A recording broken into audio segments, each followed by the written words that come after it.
नमस्कार मैत्रिणींनो, श्री स्वामी समर्थ. जय जय स्वामी समर्थ. अनेक स्वामी भक्त स्वामी भक्ती करतात, पण त्यांच्या घरी स्वामींचा फोटो किंवा मूर्ती असणे आवश्यक आहे.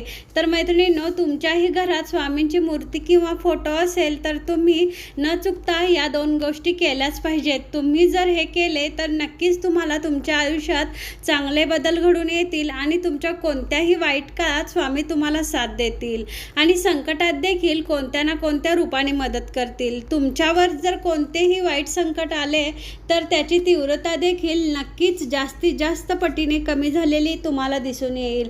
आपण स्वामी भक्त आहोत ना, तर आपल्याकडे स्वामी मूर्ती किंवा फोटो असायलाच हवा. फक्त असायलाच हवा असं नाही, आपण त्याची मनोभावे पूजा देखील केली पाहिजे.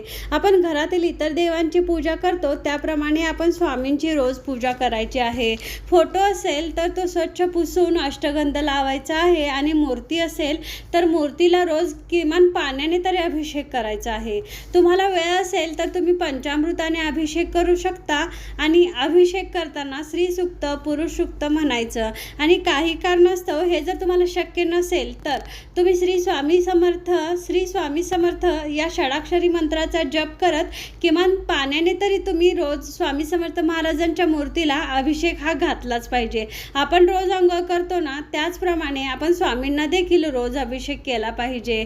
पूजा करत असताना आपण एक गोष्ट लक्षात ठेवायची आहे, ती म्हणजे आपण काळं वस्त्र घालायचं नाही. स्वामी हे दत्तांचे अवतार आहेत. दत्त महाराजांना काळे वस्त्र अजिबात आवडत नाही, म्हणून पूजा करताना आपण काळे वस्त्र घालायची नाही. ही एक गोष्ट अतिशय महत्त्वाची आपण लक्षात ठेवायची आहे.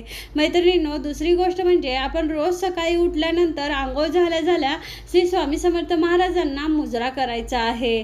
मुजरा केल्यानंतर आपण आपली मनोभावे स्वामी समर्थ महाराजांसमोर बसून आपण मनोभावे प्रार्थना करायची आहे. स्वामींचा फोटो असो किंवा मूर्ती काहीही आपल्याकडे असेल तर आपण त्यांच्यासमोर बसून मुजरा करायचा आहे. आपण कोणत्याही कामाला बाहेर जात असताना आपण स्वामींना मुजरा करून स्वामींना सांगून स्वामींना म्हणायचं की स्वामी मी बाहेर चाललो आहे, तुम्ही माझ्याबरोबर चला. जर स्वामी तुमच्याबरोबर असतील तर तुम्हाला कोणतेही संकट येणार नाही आणि संकट आलेच तरी देखील त्याची तीव्रता कमी होईल व तुम्ही ज्या कामाला जात असाल ते काम तुमचे नक्की होईल. कोणतंही संकट येणार नाही आणि आलेच तर तीव्रता देखील कमी होईल. त्याचप्रमाणे आपण स्वामींसमोर पूजा करताना जी उदबत्ती लावतो ती उदबत्तीचं अंगारा देखील आपण आपल्या कपाळी लावायचा आहे आणि आपण तो अंगारा एका छोट्या पुडीत बांधून आपल्या जवळ ठेवायचा आहे. म्हणजेच त्या अंगाराच्या रूपामध्ये स्वामी आपल्या जवळ असतात, त्यामुळे आपल्याला कोणतीही भीती नसते. स्वामींची मूर्ती किंवा फोटो घरात असेल तर आपण त्यांच्यासमोर बसून एक माळ जप अगदी मनापासून करायचा आहे. जप करताना इतर कोणताही विचार मनात आणायचा नाही. श्री स्वामी समर्थ या मंत्राचा आपण 108 वेळा नामस्मरण करायचं आहे. आपल्याला स्वामींची नित्यसेवा माहिती आहेच. रोज 3 अध्याय, 11 माळी जप आणि तारक मंत्र ह्या नित्यसेवा आपण करतोच. पण प्रत्येकाला काही ना काही लहान मुलं असतात किंवा जॉब असतो, त्यामुळे प्रत्येकाला ही नित्यसेवा जमतच नाही. त्यामुळे आपण नित्यसेवा नाही केली तरी देखील आपण किमान रोज एक माळ श्री स्वामी समर्थ महाराजांचा जप करायचा आहे. ही गोष्ट तरी आपण नक्कीच करू शकतो. अगदी छोट्या छोट्या गोष्टी आहेत मैत्रिणींनो, आपण जर मनापासून केलं ना तर त्याचं योग्य फळ आपल्याला मिळतंच. आपण जेवढी स्वामींची सेवा करू तेवढं फळ आपल्याला नक्कीच मिळतं. स्वामी आपल्याजवळ आपलं काहीच ठेवून घेत नाहीत, उलट आपण जी सेवा करतो त्याच्या दुप्पट फळ आपल्याला स्वामी देतात.